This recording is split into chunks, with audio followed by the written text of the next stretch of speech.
काँग्रेसचे आमदार विनायक निमण यांच्या समर्थकांनी जिल्हाधिकारी कार्यालयात घुसून धुडगूस घातला।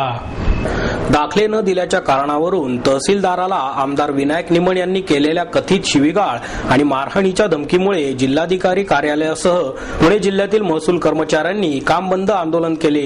जिल्हाधिकारी कार्यालयात निवेदन देण्यासाठी आलेल्या निमण आणि त्यांच्या सोबतच्या तरुणांना पोलिसांनी अडवल्याने धुडगूस घालत त्यांनी पोलिसांनाही मारहाण केली। दरम्यान या प्रकरणी आमदार निमण यांच्यासह समर्थकांवर शांततेचा भंग केल्याप्रकरणी गुन्हा दाखल केल्याचे पोलिसांनी सांगितले। आमदार निमण यांनी शिवीगाळ करून ठार मारण्याची धमकी दिल्याचे निवेदन पुणे शहर तहसीलदार सचिन गिरी यांनी जिल्हाधिकाऱ्यांना शनिवारीच दिले होते। त्यावर आपली बाजू मांडणारे निवेदन जिल्हाधिकारी विकास देशमुख यांना देण्यासाठी निमण यांच्यासह काँग्रेसचे अनेक कार्यकर्ते जिल्हाधिकारी कार्यालयात आले। त्यांच्याकडे गिरी यांच्या निषेधाचे फलक होते। काही जणांनी अर्वाच्य शिवीगाळ केली। यावेळी बंड गार्डन पोलीस ठाण्यातील मोजक्या पोलिसांचाच बंदोबस्त होता। कार्यकर्त्यांसमोर भाषण करून निमण, अयाज काजी, मुकारी, अलगुडे, मंगला खेडेकर, सनी निमण आणि कार्यकर्त्यांसह पहिल्या मजल्याकडे जात असताना पोलिसांनी केवळ निमण आणि मोजक्या कार्यकर्त्यांनाच वर जाता येईल असे सांगितले। त्यावेळी 50 ते 60 तरुण आत जाण्यासाठी रेटारेटी करू लागले। त्यांना अडवणाऱ्या एका पोलीस अधिकाऱ्याला आणि साध्या वेशातील हवालदाराला यावेळी तरुणांनी मारहाण केली। 2 पोलिसांच्या नेमप्लेट यावेळच्या झटापटीत गळून पडल्या। कार्यकर्ते हिंसक झाल्याचा प्रकार निमण यांनाही अनपेक्षित असावा, ते या तरुणांना अडवू लागले। निमण यांचा संताप पाहून कार्यकर्ते शांत झाले। याचवेळी पोलीस उपायुक्त रघुनाथ खैरे, सहाय्यक पोलीस आयुक्त एम मकानदार, पोलीस निरीक्षक सुधाकर काटे मोठ्या फौज फाट्यासह तेथे आले। त्यानंतर फारच कमी आंदोलक उरले। जिल्हाधिकारी देशमुख यांना भेटून निमण आणि त्यांचे समर्थक आवारात आल्यानंतर निमण यांनी प्रसारमाध्यमांसमोर भूमिका सांगितली। निमण म्हणाले, शासन आपल्या दारी या योजनेत शिवाजीनगर मतदारसंघात कार्यक्रम घेण्यात आला। त्यात निर्णय न झालेले अनेक प्रकरणे मी जिल्हाधिकारी कार्यालयात सुपूर्द केली। यापैकी एकही दाखला मिळालेला नाही। महिनाभर तहसीलदार गिरी आणि संबंधित कर्मचाऱ्यांनी अनेकदा पाठपुरावा करूनही कामे मार्गी लागली नाहीत। एका बैठकीत गिरी यांनी 2च अर्ज आपल्याकडे जमा असल्याचे सांगितले, असेही त्यांनी यावेळी नमूद केले। शिवाजीनगर मतदारसंघामध्ये गेल्या महिन्यात 4 ठिकाणी शासन आपल्या दारी कार्यक्रम घेण्यात आला होता आणि त्याच्या अंतर्गत सर्वसामान्य नागरिकांना ते शासन दरबारी हेलपाटे मारावे लागतात। हे हेलपाटे मारावे लागू नयेत म्हणून या कार्यक्रमाअंतर्गत 10,000 अर्ज त्या ठिकाणी नागरिकांचे आले होते। या अर्जासंदर्भात ही ई सेवेकडे अर्ज जमा केल्यानंतर त्याची शासकीय फी आपण त्या ठिकाणी भरली, परंतु गेल्या महिन्याभरात यापैकी एकाही अर्जावरती प्रशासनातर्फे निर्णय झाला नाही। कोणताही अर्ज कंप्लीट म्हणून त्याची पूर्तता प्रशासनाने केली नाही। त्याकरता गेल्या 30 तारखेला या संदर्भात तहसीलदार गिरी यांच्या कार्यालयामध्ये आपण बैठक घेतली होती। सर्व कामाची माहिती घेण्यासंदर्भात त्यांना विचारलं, त्यावेळेस त्यांनी सांगितलं अशा तऱ्हेच्या कोणतेही अर्ज माझ्याकडे सहीसाठी आलेले नाहीत। आणि याकरता ही माहिती घेतल्यानंतर त्यांनी सांगितलं की बाबा मला ड्युएल चार्ज आहे। महाराष्ट्र राज्याचे बरेचसे मंत्री पुणे शहरामध्ये वारंवार दौरे करतात, एकदा प्रोटोकॉलचाही चार्ज माझ्याकडे आहे। त्याकरता अशा कामांना मला वेळ मिळत नाही, अशा तऱ्हेची दुरुत्तरं त्या ठिकाणी गिरी साहेबांनी दिली। त्याकरता जेव्हा आम्ही माहिती घेतली त्यांना सांगितलं की बाबा गिरी साहेब, तुमच्याकडं ई सेवेकडनं 1500 अर्ज तुमच्याकडं छाननी होऊन सहीसाठी आलेले आहेत। 2690 अर्ज छाननी होऊन ई सेवेमध्ये आहेत आणि छाननी केंद्रामध्ये महासेवा ई केंद्रामध्ये 2000 अर्ज प्रलंबित आहेत। असे 7,000 अर्ज आज प्रशासनाकडे आलेले आहेत आणि तुमच्या सहीसाठी 1500 अर्ज आलेले असताना तुम्ही सहीसाठी एकही अर्ज आला नाही असं ते सांगतात, ते खोटं सांगतायत। त्यावेळेस त्यांनी सांगितलं मला अशा कामाला द्यायला वेळ मिळत नाही, ज्यावेळेस मला वेळ मिळेल त्यावेळेस मी सर्व जनतेची कामं करेल। यावेळेस त्यांना मी सांगितलं की या कामासाठी तुम्हाला किती वेळ लागेल। त्यांनी सांगितलं सोमवारी दुपारी 2 वाजता आपण परत बैठक घेऊ, त्या वेळेपर्यंत सर्व तुमची कामं पूर्ण झालेली असेल। परंतु आज दुपारी 2 वाजता ही बैठक होती, त्याच्या अगोदरच या ठिकाणी गिरी साहेबांनी स्वतःचा काम चुकारपणा टाळण्यासाठी प्रशासनाला वेठीस धरण्याचं काम केलं। आपला काम चुकारपणा आपण या गेल्या महिन्याभरामध्ये एक सुद्धा अर्ज 10,000 पूर्ण करू शकलो नाही, दाखला देऊ शकलो नाही, अशी अकर क्षमता झाकण्यासाठी संपूर्ण प्रशासन, महसूल कर्मचारी यंत्रणा त्यांनी वेठीस धरली। अशा अधिकाऱ्यांवर आपण कारवाई करणं महत्वाचं आहे। शेवटी सर्वसामान्य जनतेची कामं जर होत नसतील तर त्याला जाब विचारण्याचा अधिकार हा निश्चितपणे लोकप्रतिनिधीला आहे.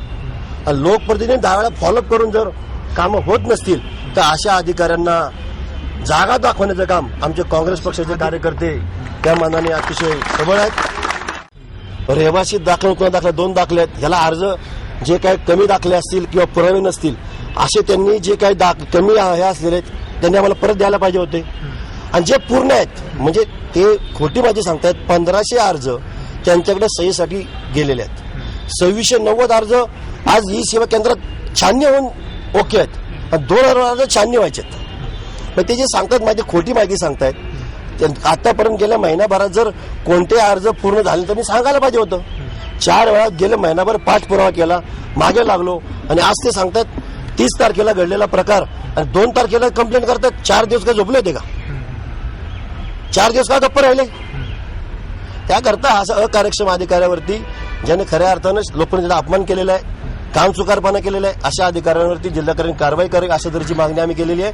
आणि जी काय आमची प्रकरणं आता आहेत, शासन आपल्या दारी शासन जनतेची प्रकरणं आहेत, ही प्रकरणं लवकरात लवकर प्रशासनाने करावीत अशा तऱ्हेची मागणी आम्ही केलेली आहे. जिल्हाधिकारी साहेबांनी लवकरात लवकर या सर्व कामांच्या बाबतीत आम्ही पूर्ण करू असं आम्हाला आश्वासन दिलेलं आहे.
यांचं गिरींचं म्हणणं असं आहे की त्या शुक्रवारी येऊन दाखले वगैरे पेंडिंग आहे आणि ते दाखले दिले नाही म्हणून धमकी दिली असं त्यांचं म्हणणं आहे. आमदार साहेबांशी चर्चा केली. त्यांचं म्हणणं आहे की दाखले बरेच दिवस दिलेले होते महासेवा केंद्रामार्फत, परंतु ते दाखले दिलेले गेले नव्हते असं त्यांचं म्हणणं आहे. याच्यामध्ये मी त्यांना सांगितलं की दाखले पेंडिंग असतील तर आपण ते चौकशी करू, परंतु कर्मचाऱ्यांचे म्हणणं असं आहे, आता तुमच्या समोरच येऊन गेले, त्यांचं म्हणणं असं आहे की कर्मचाऱ्यांना अधिकाऱ्यांना धमकी देणं किंवा अर्वाच्य शिवीगाळ करणं हे चुकीचं आहे.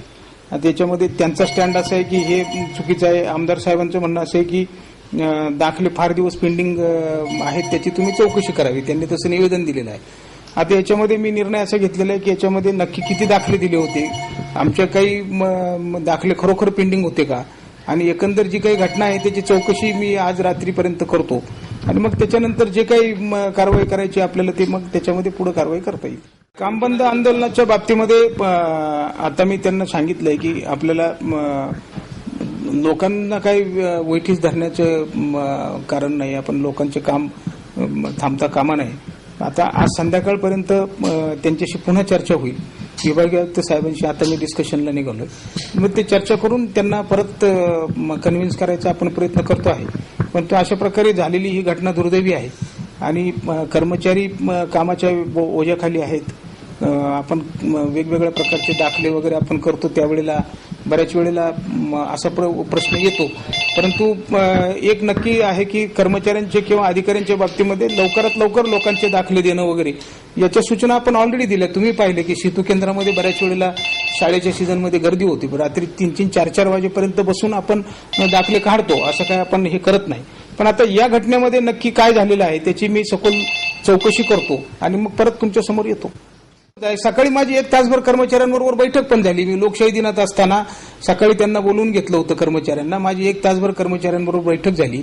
कर्मचाऱ्यांना मी सांगितलं होतं की आपल्याला काही कोणाची कामं अडवणं बरोबर नाही, परंतु कर्मचाऱ्यांच्या भावनांचा विचार करता ते म्हटले की नाही, आम्ही आज काही काम करणार नाही.